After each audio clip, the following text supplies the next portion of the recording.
look at so many different things on a daily basis, technical performance. We look at our charts, we look at our indicators, we look at fundamental things. Investors are looking every which way to try and pick movement in a stock or the market overall, past performance, current events, whatever it might be. And if you look it up, and you can Google it. I've actually covered a bunch of these for some news outlets and for the CME. I've written some articles on them. There are these odd theories and indicators that are out there, like the Sports Illustrated swimsuit edition cover model indicator, the Big Mac indicator, and then, of course, the Super Bowl indicator. So the Super Bowl indicator, okay, is an indicator which I don't even remember the guy's name who came up with it. Okay, but it is really darn accurate. Okay, and what it does, it assigns an outcome for the Dow, okay, for this coming year based on who wins the game. And history says that if the NFC team wins, which was the Eagles this year, man, this cord is really bothering me. If the NFC team wins, the Dow is going to end up in positive territory. If the AFC team wins, the Dow is going to be in negative territory. Now, obviously, last year with the Chiefs winning, it was a massive year for the markets, right? Well, there is no theory, there is no indicator, just as we always talk about and how I always talk about on every single one of my webinars. There's no indicator that works 100% of the time, but you know what? This thing actually works over 70% of the time. It's actually pretty darn consistent. Since the beginning of the Super Bowl era, the Super Bowl indicator has been accurate over, with yesterday's win with the Eagles. Okay, we can, with 70+% probability based on that, believe that the Dow is going to be positive this year. Okay, it's unbelievable. Again, not that if the AFC team wins, things are going to be awful, but this is a good one. And I just did an interview. It's going to be shown later on. And I know also I'm going to be on Fox Business this afternoon at 2 o'clock Central with Liz Clayman, talking about, I think, some of the ads. But do these companies actually make money off of these ads? Okay. The two, and let me go to my charts here. Hang on one sec. There we go. So the two ads that people out there, based on surveys and if you Google it, Today Show, USA Today, Rolling Stone, the two ads that said that people said were the best ads were the Budweiser ad and the Frito-Lay ad. Okay, so how does that actually flow into the stock itself? Well, let's look at Budweiser. Okay, unchanged on the day. It's actually down a nickel on the day. Okay, even though they were voted to have the best ad yesterday. Frito-Lay, which is owned by Pepsi. Let me put Pepsi up here. Stock's down. So personally, I know these companies, spend, yesterday was a record. It was what, $8 million for 30 seconds, right? They build up, they prepare the entire year for their Super Bowl ads, and great, but what is their performance on the stock itself? I don't know, maybe in the next earnings report, maybe we'll see from Budweiser or from Pepsi here that Super Bowl ad had something to do with their performance. I'm not so sure about that.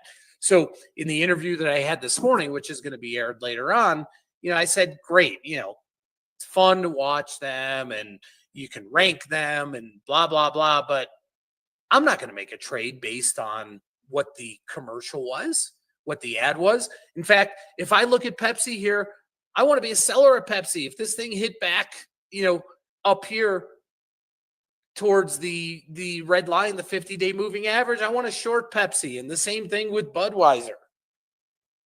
It actually, this 50-day moving average right here is kind of right here. To me, that's almost set up here for a short.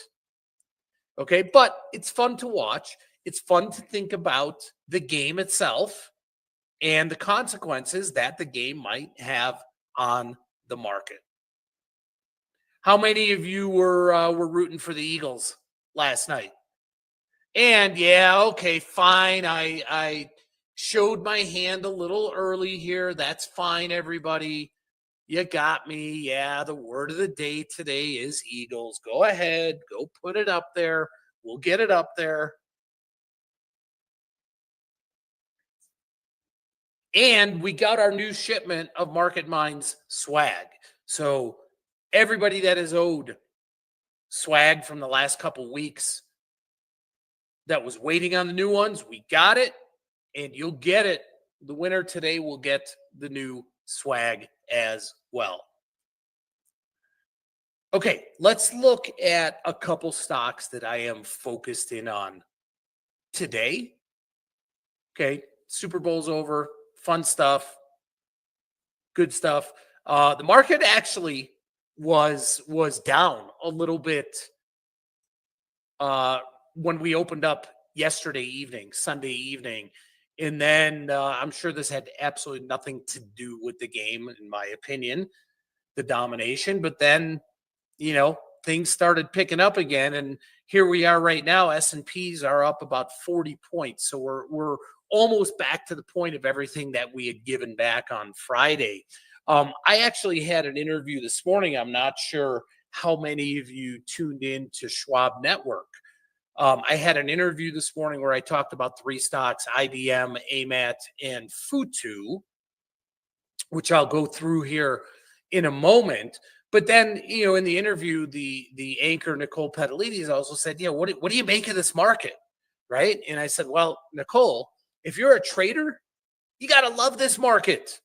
This is an unbelievable market to trade in. If I'm an investor, when I'm looking to stash something away for in my 401k or, retirement account or holding for longer, I'm going to be a little bit, pickier. But this is an unbelievable environment for trading. I want, from a trader's perspective, not maybe from a social or what's the right word? I'm trying not to be political here. So not from an effect on how it makes people feel, but all the inconsistencies and all of the stuff coming out of the White House. If you're a trader, you love it. You may not love it if you're an investor, but you love it if you're a trader because you are on your toes. Volatility is here. It's not going away anytime soon. And obviously, those of you who have, been with us for a while, whether it's just from the beginning of this year, so 5-6 weeks, end of the quarter, basically since the election, so end of last quarter, that this volatility that we're seeing, a lot of it because of the administration, it's great for trading, guys. It is great for trading. We have got to take advantage of it. And yes. Before I go into my first stock that I talked about this morning, which was IBM, I'm going to wait until you guys all smash that like button. Come on, Michael Clark, let me know when we have at least 20 smashes on the like button, because otherwise I am not going into my review on IBM. All right, smashed, Eli. Thank you. Or Lisa, I guess. Thank you. RDB. I'm going to call you RDB from now on. I hope that's okay, Robert. Yeah, let's go, Gus. Come on. Smash or what? 29. Great. All right, let's look at IBM. And I'll wait till we get to maybe 40 for the next one. Okay, so IBM, great earnings report. Great earnings report. Big gap up here. Okay, huge gap up. And now we're off of those highs. We're off of the highs that we set or that IBM set right after earnings. And now we're back into a really critical point. This is exactly what I said. And the gentleman from Schwab Network, who is their technical guru, Rick Duquette, said the same thing here. This area, 246, 247.8 area right here, critical. This pullback right here, it's the bottom of this gap here. Okay. I think this is a really, really good place to reload, to take an upside position. And one of the other things I talked about was implied vol. Obviously, we knew it was going to come down after earnings. Implied vol bottomed out, and it's just ticking up a little bit here. So whether you're bullish or bearish in IBM, this is a great time, in my opinion, to buy some time, to have maybe a calendar or diagonal in either direction. Personally, I'm bullish. Okay. I'm looking to do something for IBM to get back to where we were right up here after those earnings. So, that's what, 16, 17 bucks higher from now. Okay. I don't think that is really out of the realm of possibility. And in fact, if we look going out to March expiration here, guys, if we look at March expiration, that is right about what the expected move is. Okay. So I'm just throwing that out there. I'm not giving any trade recommendations. What I'm saying is I like the upside here. If it fails, if IBM fails at this 246.7 range, whatever we're at right now, then yeah, you can look for maybe this thing filling the gap here. But really good opportunity because of the cheap implied volatility to buy some time. All right, how many we up to before we go into FU2? Mike Clark, how many smashes do we have before I go into the second stock I talked about this morning on Schwab Network? Sitting at 36. Sorry, guys, I don't get 4 more. I'm not talking about it. We got a bunch of people out here. Come on. I need 4 more smashes. Oh, 35. Someone disliked? What the heck is going on? Thank you, Eric.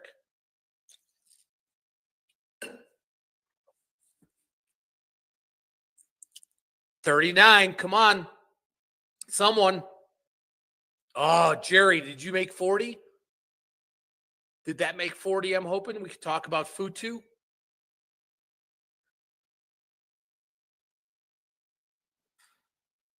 And Mike Clark, Chris, lots of folks. There we go. Boom. Let's talk about FU2. Now, my last one, AMAT, we need to get to 45. Okay. FU2 here. Okay. Kind of a little wishy-washy chart. It's a Chinese company. Okay. They've been pretty volatile.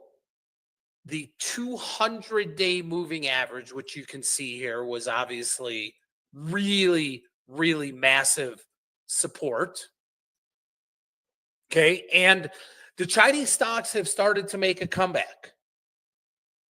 They've started to make a comeback. Now, before I go into what I talked about with FU2, let me show you another one where we actually took a bearish position this morning. Okay. And it's a Chinese stock. And this was in Baidu. And that's because of this massive resistance here. So we took a bearish position in Baidu this morning on this run up. FU2, on the other hand, though, has a different looking chart. It really does. And I can see this thing getting up to fill this gap. There's a gap right up here, guys. If you look right here, that gap, I think it's 126, if I'm not mistaken. 127 area. Okay. I think we get there. I really think we get there. Volatility, pretty much nothing to write home about. It's not cheap. It's not expensive. It's kind of right in the middle here. Okay. So I think this is an opportunity to, unlike in IBM, where maybe we want to buy some time because vol is really, really cheap. In Futu, could be a good opportunity to just buy a vertical call spread or maybe a butterfly, a broken wing butterfly. I just talked about a call spread this morning on Schwab Network. Okay, but again, I like targeting that 126.7 area of that gap. Oh, we're at 45. Great. Okay, we're going right into AMAT, but let me put the Hulkster back up here for a second, guys. Let's put Hulkster up here with Eagles. Could have been the only time that I was ever rooting for the Eagles. I mean, maybe when they were in the Super Bowl 2 years ago, just because I wanted the NFC team to win for the markets. But I do like Saquon Barkley. He is outside of Bears players, probably one of my favorite NFL players out there. I'm going to keep this up here for another minute. Then we're going to go into AMAT, and then we are going to spin the wheel early today. So Mike Clark at about 11:22, we're going to cut off any entries for the wheel. Okay. AMAT. So AMAT, I mean, this is like closing your eyes and throwing a dart at a dartboard. Okay. There really, to me, is nothing looking at a chart, looking at the technicals here that shows, anything other than anything can happen. However, there are a couple very similar stocks that have already reported that really took off. KLAC is one of them. KLA 10 Corp. LRCX, Lam Research, is the other. Okay, very similar, same type of stock. Okay, so Applied Materials. We know, again, anything in the AI tech space, chips, whatever it is, total crapshoot. But I believe there is a really, really nice, inexpensive. We always look for opportunity, right? We always look for opportunity. Now, this one is different than the other two because they have earnings this week. They have earnings on Thursday. So this one is kind of as I explained this morning, a binary trade, kind of a boom or bust kind of trade because of earnings. Okay. But what I was looking at this morning was just a simple upside call spread. If it follows the lead of those two other stocks, KLAC, LRCX, I was looking at this call spread. Now, stock was a little bit lower this morning. My entry point was a little bit lower, but I like this a lot because, as you can see here, the 200-day moving average is right up here, close to that 195 area or so. And the expected move here is right around 12, 13 bucks, which also takes us up to that same area. Does everybody see that?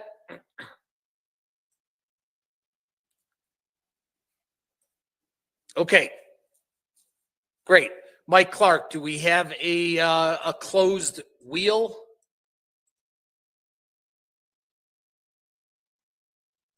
Yes, we do. Yes, we do. Yes, we do. All right. So the first post Super Bowl spin the wheel is on the docket here.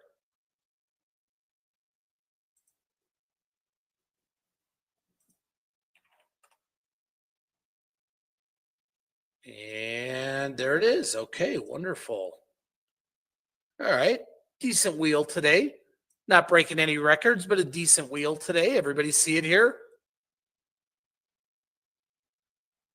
And we got to refresh. Remember, can't win twice in a week. Got to refresh, though, today. So let's have at it. Here we go, guys.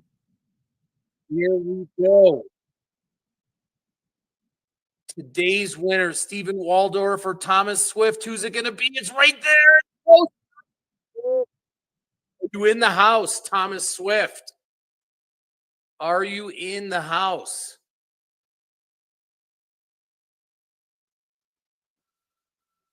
Thomas Swift could be the first person to get the new Market Mind swag. Oh, and that was a quick response from Thomas. Yes, he is.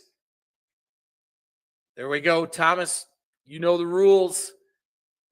It's up there on the board. It's up there on the screen right now. Please shoot me an email. ProsperSwag at prospertrading.com. All right, guys. Now we can all set our sights on baseball.